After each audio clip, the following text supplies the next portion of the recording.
मेरे बच्चों नमस्ते। आज अपन कक्षा 9 गणित में प्रश्नावली जो 12 पढ़ रहे थे उसका अपन प्रश्न नंबर 2 कर चुके। आज तीसरा प्रश्न पढ़ेंगे। प्रश्न नंबर 3 है, किसी पार्क में एक फिसल पट्टी बनी हुई है। इसकी पार्श्वीय दीवार यानी जो पीछे वाला जो भाग है उसकी फिसल पट्टी की जो है वो उसकी दीवारों से एक दीवार पर यानी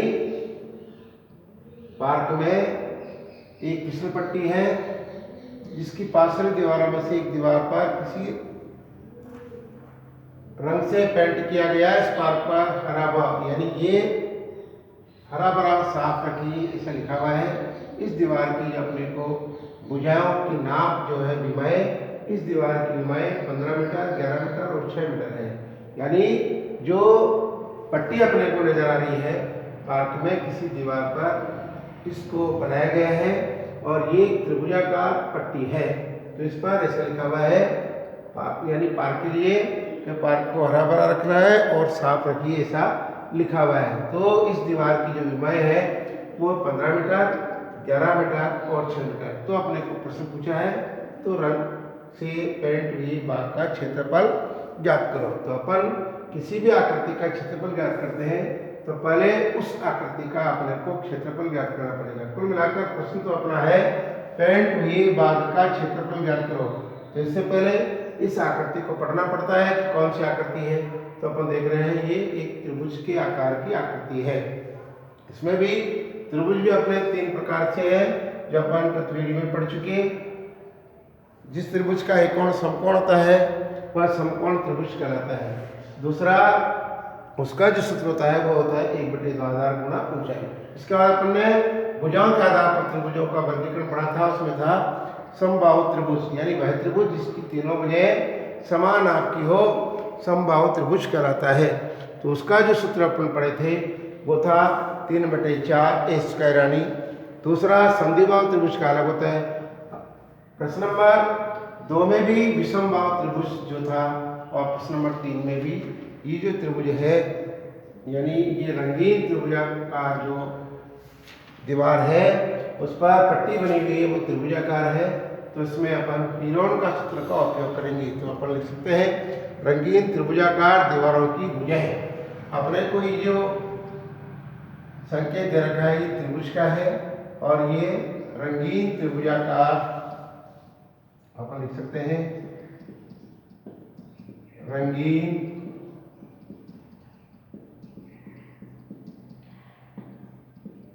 त्रिभुजाकार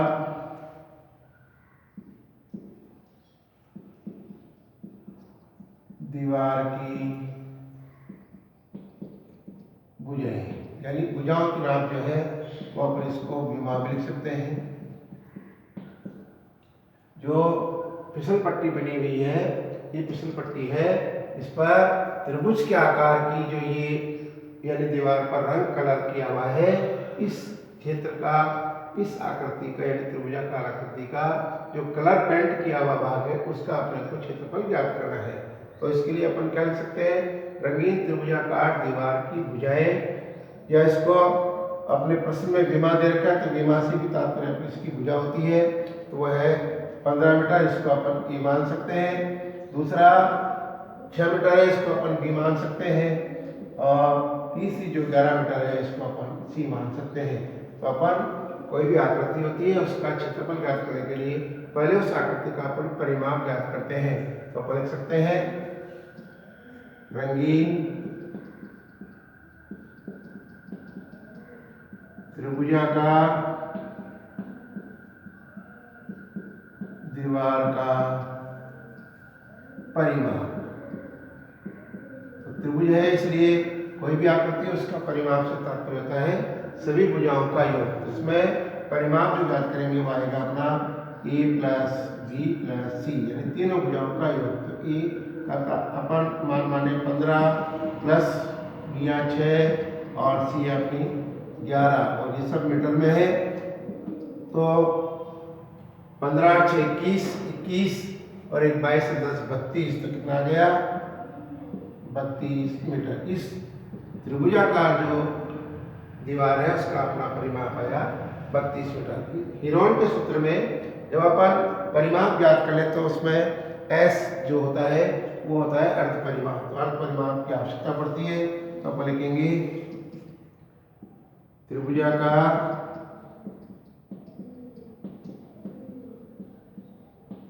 दीवार का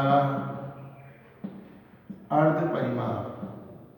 अर्ध परिमाप में अपन सीधा a प्लस बी प्लस सी यानी तीनों भुजाओं के योग में भी 2 का भाग लगा सकते थे, या अपने सुधि से करते हैं तो पहले परिमाप ज्ञात कर लेते हैं, उसके बाद उसमें 2 का भाग लगा देते हैं। तो अर्ध परिमाप को अपन जो लिखते हैं वो किस लिखते हैं ऐसे, तो तीनों भुजाओं का योग बटे 2 लिख सकते हैं अपन, तीनों भुजाओं का योग बटे 2, यानी जो अपने ज्ञात कर लिया वो 32, तो 32 बटे 2, तो अपना क्या आया 16 मीटर। ये जो है अपना अर्ध परिमाप है। इसके बाद अपन करते हैं हीरोन के सूत्र के आधार पर इस दीवार का क्षेत्रफल।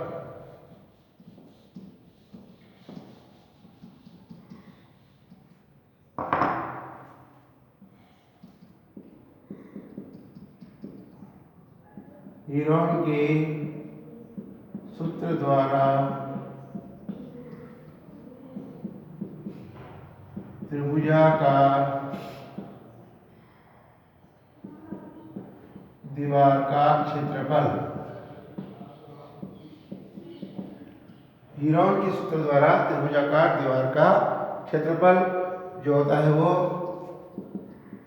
इस प्रकार अंडर रूट लगाते हैं अपन, लिखते हैं एस एस माइनस ए, दूसरा एस माइनस बी और एस माइनस सी। अपन सूत्र 2 प्रश्नों में पढ़ चुके, तो under root S minus A, S minus B, S minus सी।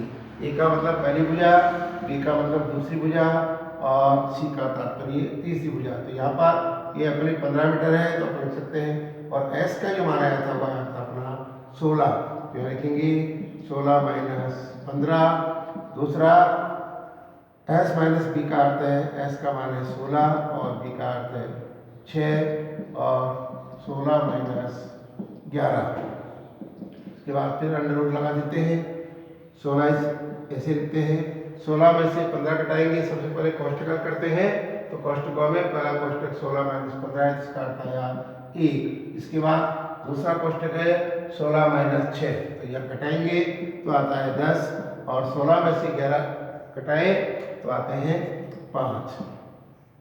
इसके बाद जब अपन सभी कोष्टक हटाते हैं तो कोष्टक हटाने की प्रक्रिया है, पिछले दोनों प्रश्नों में भी इस प्रकार का प्रश्न आया था कि अपने आप में गुणा यानी कोष्टक है तो अपने आप में ये प्रदर्शित होता है, इन दोनों के बीच में गुणा का चिन्ह है, तो अपन लिखते हैं 16, एक को वहाँ निकालते हैं तो गुणा 1, गुणा 10 और गुणा 5। तो यह इसके बाद जो क्रिया करते हैं उसको कई प्रकार से हल किया जाता है। इनका परस्पर या प्रत्येक संख्या का अभाज्य गुणनखंड भी अपन ज्ञात कर सकते हैं, या अपने को जोड़ा बनने वाली संख्या इस प्रकार भी अपन इसको कर सकते हैं। तो यानी 16 को अपन 5 से गुणा कर लें, या 16 के अभाज्य गुणनखंड करते हैं तो माने उसको अभाज्य गुणनखंड करते हैं तो अपना आता है 2 गुणा 2 गुणा 2 गुणा 2। तो क्रिया विधि अपन सीख ले पहले, तो माना कि अपन ने इस प्रकार लिखा, तो ये 16 इसके अभाज्य गुणनखंड करेंगे तो 2 का भाग करता है 8 बार,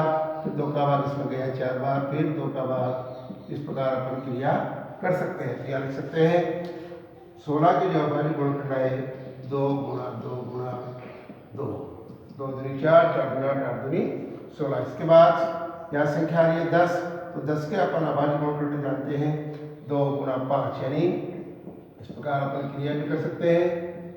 तो ये आ गया इसका 2 गुणा 5 और गुणा ये जो 5 है अपने आप में अभाज्य संख्या है। इसके बाद समान जो गुणनखंड है उनको अपन एक तरफ लिख देते हैं, या लिखे हुए ही अपने इसमें। तो अब क्या करेंगे कि ये जो 2 है इन प्रत्येक अभाज्य गुणनखंडों में से 2-2 संख्या के अपन जोड़े बनाते हैं, कारण अपन वर्गमूल ज्ञात कर रहे हैं। इसलिए यहाँ पर जो अपनी संख्या आई ये 2 गुणा 2 इसका जोड़ा बन गया, 2 गुणा 2 इसका भी जोड़ा बन गया, इसके बाद 5 गुणा 5, इसका भी अपना जोड़ा बन रहा है। तो इसमें से ये जो संख्या है 2 गुणा ये 2, क्योंकि इन दोनों का जोड़ा बन चुका, तो 2 गुणा 2। फिर जिस संख्या का जोड़ा नहीं बनता उस संख्या के अपन अंडर रूट लगा देते हैं, जिनका बन रहा है उसको लेते हैं पहले। तो 5 गुणा 5 बन गया, और इस 2 का नहीं बना, तो इसके अपन अंडर रूट का चिन्ह लगा देते हैं। तो इनको परस्पर गुणा करते हैं, 2 को 2 से गुणा करेंगे तो 2 दूनी 4, और 4 को 5 से करते हैं तो 4 बनिए 20। जिस संख्या का यानी जोड़ा नहीं बन रहा था उसके करने चिन्ह लगा दिया, वर्गमूल लगा दिया, उसको अपन हल भी कर सकते हैं, और 20 अंडर रूट 2 भी लिख सकते हैं। तो ये जो आया अपना वो आया यूरोन के सूत्र द्वारा त्रिभुजाकार दीवार का क्षेत्रफल। अपने को पूछा था पेंट बाग का क्षेत्रफल। ये जो क्षेत्रफल आया ये पेंट बाग का क्षेत्रफल है। तो अपन लिख सकते हैं अतः पेंट हुई बाग का क्षेत्रफल कितना आया 20 अंडर रूट 2 मीटर स्क्वायर। यानी जो क्षेत्रफल आता है वो स्क्वायर में आता है, परिमाप जो होता है केवल मीटर में आता है। भुजा की नाप, इसमें 2 भुजाओं का समायोजन होता है, इसलिए यानी वर्ग की जो इकाई होती है वह 2। तो क्षेत्रफल जो है अपना पेंट हुई बाग का 20 अंडर रूट 2। इसके बाद अपन प्रश्न नंबर 4 हल करेंगे। तो उसमें क्रियाविधि वही है, एक उसमें विशेष जो बात है उसमें अपने को परिमाप ज्ञात करना है। तो परिमाप के लिए 2 भुजाओं का अपने को मान दे रखा है या नाप दे रखी है, तो उसमें अपने को 3 भुजाओं का परिमाप दे रखा है। इसलिए अपन इस प्रश्न को समझते हैं और आप इस प्रश्न को होमवर्क में करेंगे। तो प्रश्न क्या है मैं पढ़ रहा हूँ। प्रश्न नंबर 4 है, उस त्रिभुज का क्षेत्रफल ज्ञात करो जिसकी 2 भुजाएं 18 सेंटीमीटर और 10 सेंटीमीटर है। यानी कोई भी त्रिभुज है जिसकी 2 भुजाएं, यानी पहली भुजा जो है वो है अपनी 18 सेंटीमीटर, और दूसरी जो भुजा है वो है 10 सेंटीमीटर, और अपने को एक चीज और दे रखी है वह है अपना परिमाप दे रखा है अपने को 42 सेंटीमीटर। मैं आपको इसका कुछ प्रश्न जो भाग है उसका समाधान कर रहा हूँ, शेष प्रश्न आपको होमवर्क में करना है। तो अपन जानते हैं परिमाप से अर्थ होता है तीनों भुजाओं का योग। यहाँ लिख सकते हैं अपन पहली भुजा प्लस दूसरी भुजा और प्लस तीसरी भुजा। इन तीनों भुजाओं का योग जो होता है वो होता है परिमाप। तो यहाँ पर एक परे लिखना पड़ेगा, माना कि तीसरी भुजा जो है वो 80 सेंटीमीटर पर मान सकते हैं। तो पहली अपने को दे रखी है 18 सेंटीमीटर, दूसरी दे रखी है अपने को 10 सेंटीमीटर, और तीसरी जो मानी है उसको अपन ने सी माना है, और अपने को परिमाप दे रखा है 42। तो इन दोनों को अपन जोड़ते हैं, 18 और 10 होते हैं 28 प्लस सी बराबर आ गया 42। तो अपने को तीसरी भुजा की जो नाप है वो ज्ञात हो जाएगी। तो सी बराबर आ जाएगा 42 माइनस 28 आ गया, बराबर से हट गई तो 4 और आ गया 14। तो 14 सेंटीमीटर जो होगी वो तीसरी भुजा होगी। अपन इसके बाद इस प्रश्न को हल कर सकते हैं। आप होमवर्क में इस प्रश्न को कर सकते हैं। धन्यवाद।